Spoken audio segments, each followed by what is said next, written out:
Un bon sourire. Avant de commencer, je vais vous présenter les intervenants pour ce matin. Donc, à partir d'ici de ma gauche, Justin Etier, qui est responsable du Challenge des Étoiles de football scolaire. Tout de suite après, Yves 5 mars, qui va vous parler des festivités. On a un des deux co-présidents du comité organisateur, Gilles Lépine, directeur du Bougeard dans la vie de tous les jours. À sa gauche, Louis Pinchot, aussi co-président du comité organisateur et directeur général des remparts et autres fonctions très connues à Québec. Et à l'extrême gauche, Christian Côté, qui va vous parler du banquet. Alors, sans plus tarder, Gilles, je te cède la parole. Merci Jérôme. Bienvenue tout le monde. Alors, Coupe Vanier, deuxième volet donc, de cette belle histoire, parce que l'année dernière, c'était extraordinaire. Que de compliments de la part de tous les collaborateurs, autres collègues, directeurs des sports, des autres universités et les entraîneurs. Alors, c'est ce qu'on veut répéter cette année. On s'est bien prouvé comme région qu'on est capable d'être des fans, des amateurs de football. Pensez cette belle foule, encore une fois, l'an passé, 18 500 personnes et tout près de 1 million en code d'écoute. Alors, je pense qu'on a de quoi être très, très fiers de ce qu'on a réalisé ici dans notre région. Alors, ce bel événement, donc, revient encore cette année, très bientôt, vous le voyez, dans 2 mois et quelques. Alors, on va être prêt pour ça. Le comité de travail d'arrache-pied déjà depuis au moins 6 mois. Moi, j'ai quelques points que je voudrais aborder, puis après ça, je vais passer la parole à mes autres collègues et je vais laisser à la toute fin mon associé et co-président, Louis, vous donner quelques points importants, particulièrement sur les billets à la toute fin. De mon côté, je me dois de vous aborder sur certains points. Les installations, vous vous en rendez compte avec le Super PEPS qui prend forme de plus en plus, avec les cratères que nous avons du côté ouest, etc., demandent des ajustements majeurs. Que ce soit où on dispose les camions de la télévision, où on disposera le tailgate, etc. Donc, s'assurer que tout fonctionne harmonieusement. Et on travaille beaucoup là-dessus. Mes collègues ici du service d'équipe sportif, je pense à Daniel Lessard, responsable, et c'est Bélanger, ce sont 2 personnes qui travaillent d'arrache-pied pour s'assurer que le côté médiatique soit bien installé, que les loges soient installées aussi, etc. Vous avez vu du côté des médias comment on a pu agrandir la petite régie que nous avons, qui, elle, devrait disparaître le lendemain de la Coupe Vanier. Alors, tout ça pour dire que c'est en place, malgré les travaux, tout devrait être correct. Fait à noter, on espérait que les lumières soient installées pour le match. Les lumières ne seront pas installées parce qu'effectivement, il y a un certain retard, vous l'avez tous su, dans les signatures de protocole de la part du gouvernement, ce qui fait que ça retardait un petit peu la mise en place des lumières, mais ça n'a pas de conséquences majeures. Le pourquoi des lumières était pour amener éventuellement un match qui se fait dérouler plus tard en journée, permettant aux gens de l'Ouest d'avoir accès à ce match télévisé. Mais d'une façon ou d'une autre, l'an passé, une équipe de l'Ouest présente et tout a atteint le record de tout près d'1 million de téléspectateurs. Donc, ça n'a pas de conséquences et tout le monde est bien à l'aise avec ça, tant les gens de Radio-Canada, TSN et les gens du CIC maintenant. Donc, le match à midi, ça, compte tenu de ces... qu'il n'y a pas de lumière, donc effectivement, midi est la bonne heure, parce que le soleil se couche encore à 15h38 cette année, encore semble-t-il. Alors, on va s'en préoccuper. Alors, les équipes font ce qu'ils veulent, en autant que tout est terminé à 15h38.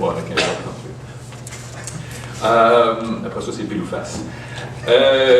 Autre point qu'il me faut mentionner, congrès médical, il y a 2 aspects là-dessus. Il y a déjà quelques années, le Dr Germain Thériault qui est présent avec nous, alors sommité en la matière. Germain était déjà l'an passé avec Gilles Cochin, les 2 sbires du monde médical étaient avec nous. Les 2 avaient eu l'idée, avec très intelligente, d'utiliser justement la Coupe Vanier comme tremplin, comme exposure, pour pouvoir présenter un congrès médical.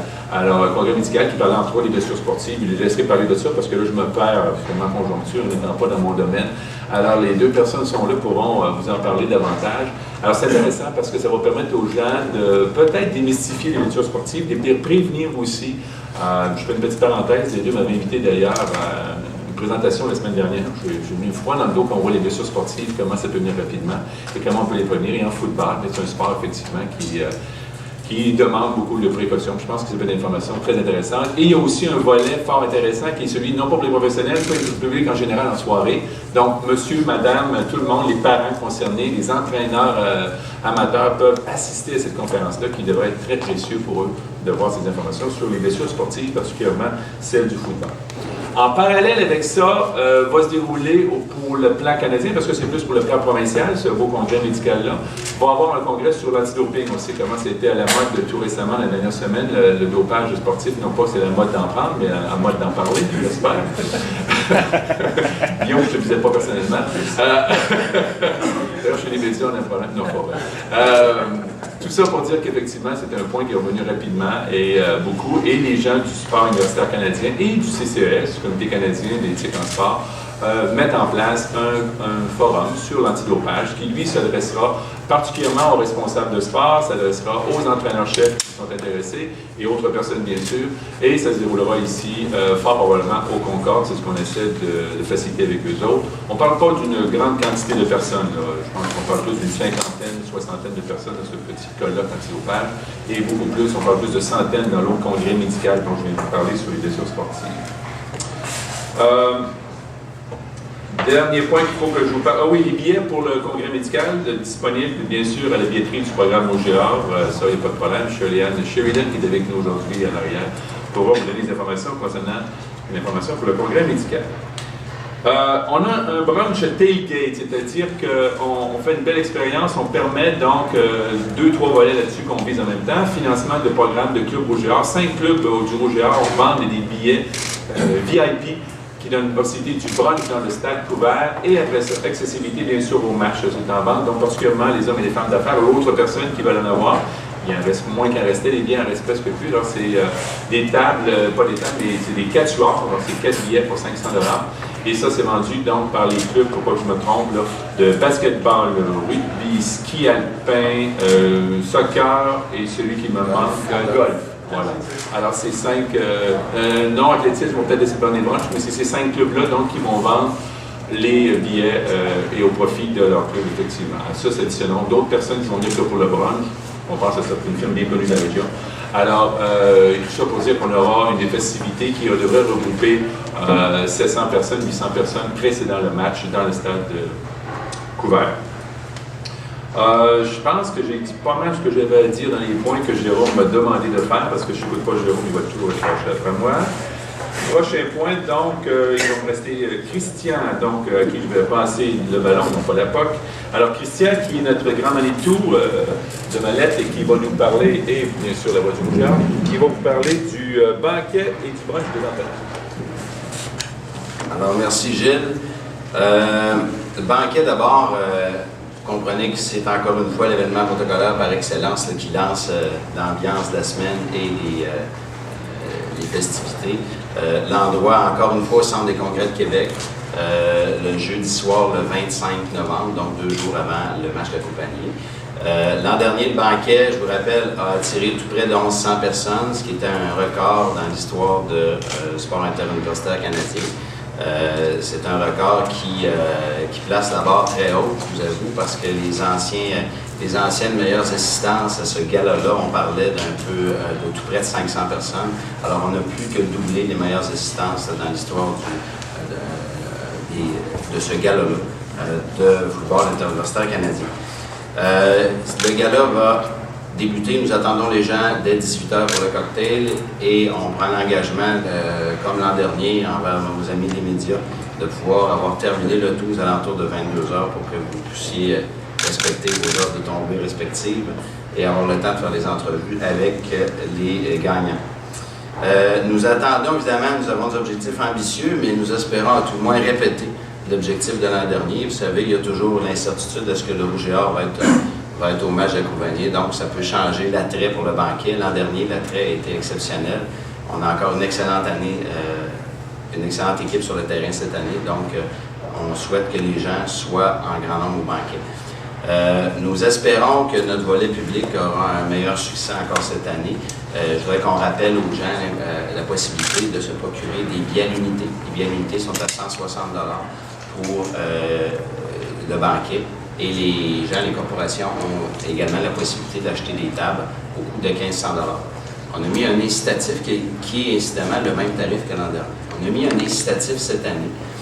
On a un tirage d'une fin de semaine, c'est 2 nuits à l'hôtel Lowe's Regency à New York, avec 2 billets pour un match des Giants de New York qui sera vraisemblablement en décembre ou en janvier. Les dates sont à confirmer sous peu. Mais parmi les gens qui vont se procurer une table au gala auront la possibilité de se mériter ce magnifique prix-là, qui est une gracieuseté de notre hôtel hôte, le Lowe's de Concorde. Alors, c'est très intéressant. Je vous rappelle les trophées qui sont à l'enjeu. Le JP Matrix, le joueur de ligne, le Ross Jackson pour le meilleur joueur sur le plan académique, le trophée du président, le joueur défensif par excellence, le Peter Gorman Trophy pour la recrue par excellence et bien sûr la Heck Creighton pour le joueur par excellence. Je vous rappelle les commentaires excessivement élogieux l'an dernier de la part des joueurs, des entraîneurs. Il y en a plusieurs qui ont dit souhaiter voir l'événement se tenir de façon régulière à Québec, dont mon ami Blakeney, qui s'en est pas caché. Alors, on était très fiers de ça. On entend renouveler le côté impressionnant de la technique au banquet. On vous rappelle qu'on avait un écran de 56 pieds, qui était le plus gros écran jamais présenté dans ce type d'événement-là. Et nous avons l'intention de renouveler cette année. Le brunch de l'entraîneur, le lendemain matin, dès 8h30, 8h l'arrivée, 8h30 le début, c'est le brunch d'entraîneur de l'année. L'an dernier avait eu lieu au Palais des Arts. Cette année a lieu à l'intérieur de la salle de bal du Lowe's. La salle de bal nous est disponible cette année, on en est très heureux. Donc, ça va avoir lieu au Lowe's, donc avec la même qualité qui a été le signe du Lowe's l'an dernier. On attend encore aux alentours de 200 à 225 personnes, comme ça a été le cas l'an dernier. Les billets, c'est aussi accessible au public. Les billets sont en vente au prix de 50 $. Les 3 prix principaux, l'entraîneur amateur de l'année, okay, qui est le NFL Youth, le Gino Fracas, qui est l'adjoint bénévole de l'année, et bien sûr le grand trophée, le Frank Tyndall pour l'entraîneur de l'année. Alors c'est le brunch qui est à la salle de bal du Lowe's de Concorde. Finalement, 2 autres aspects dont je voulais vous traiter, le service aux équipes et l'hébergement. L'hébergement, vous savez qu'encore une fois, le Lowe's demeure l'hôtel officiel des festivités de la compagnie. Nous avons un grand avantage cette année. À ce que je sache, jusqu'ici, il n'y a pas de gala de boxe le soir même. On a moins d'activités en ville durant la fin de semaine, donc on a la possibilité d'avoir un bloc, très grand bloc de chambres au Lowe's de Concorde. On parle d'un bloc de 300 chambres. Donc, on devrait être capable de loger tous les joueurs. Bien sûr, les 2 équipes y sont logées, mais également les joueurs, les entraîneurs, les dignitaires, l'ensemble des gens et probablement parents et amis aussi qui voudront être pourront être logés au Lowe's de Concorde, qui est un grand avantage par rapport à l'an dernier. Même service, même chose. Les salles de réunion, on a réservé toutes les salles de réunion pour les équipes. L'an dernier, les équipes ont beaucoup apprécié la possibilité qu'ils avaient d'avoir l'ensemble des salles de réunion et des repas de façon séparée, de façon individuelle, pour ne pas avoir à rencontrer nécessairement l'autre équipe. Système de parrain, encore une fois, on a ajouté un parrain. L'an dernier, vous vous souvenez, on avait Mathieu Parent et Jean-Philippe Abraham, 2 anciens joueurs du Rouge et Or, qui étaient les parrains de l'équipe. Il y a un troisième. Les 2 joueurs sont de retour. Il y a un 3e joueur, un ex-joueur, qui est Jean-Philippe Gilbert, qui se joint à l'équipe de parrain. Lui va être le parrain des joueurs, des VIP, des joueurs toute étoile, pour les aider durant le déroulement de la semaine et durant le déroulement de l'événement. Alors, ça nous donne 3 ex-joueurs qui connaissent le sport, qui connaissent le déroulement de ces festivités-là pour y avoir participé à plusieurs reprises. Donc, ça va être très apprécié. Et Mathieu Parent a lancé un défi à Jean-Philippe Abraham. Il y a eu 1 victoire, aucune défaite. Et Jean-Philippe a bien l'intention de se reprendre cette année. Je vous rappelle qu'on a des menus adaptés aux Lowe's de Concorde, aux équipes, autant en termes d'horaire que de choix de menu. Et finalement, le transport, on assure également le transport de l'ensemble des dignitaires du Lowe's jusqu'au centre des congrès, également jusqu'au stade du PEPS. Donc, essentiellement, ce sont les éléments dont je voulais vous parler pour aujourd'hui. Merci. Merci beaucoup, Christian. Alors, on voit que c'est déjà beaucoup de préoccupations pour ces grandes équipes. C'est quand même très nombreux, tant parents, amis et tout ce qui va autour. Maintenant, on va parler d'un beau projet. On a la chance d'avoir recruté un entraîneur de top qualité, Justin, qui avait comme objectif de donner une nouvelle dimension à ce projet jeunesse, parce que vous savez, un championnat canadien, peu importe la nature, que ce soit du football, basket, volley, peu importe, on tente aussi d'avoir un volet où régionalement, on contribue au développement du sport en milieu institutionnel régional. Et là-dessus, Justin est arrivé avec des idées très originales. On est vraiment content d'avoir quelqu'un d'expérimenté comme ça, qui a une réputation. Et je peux vous dire que dès qu'il a envoyé son idée, le message reçu par les responsables de sport et les entraîneurs a été extrêmement positif. Alors, on est vraiment fiers.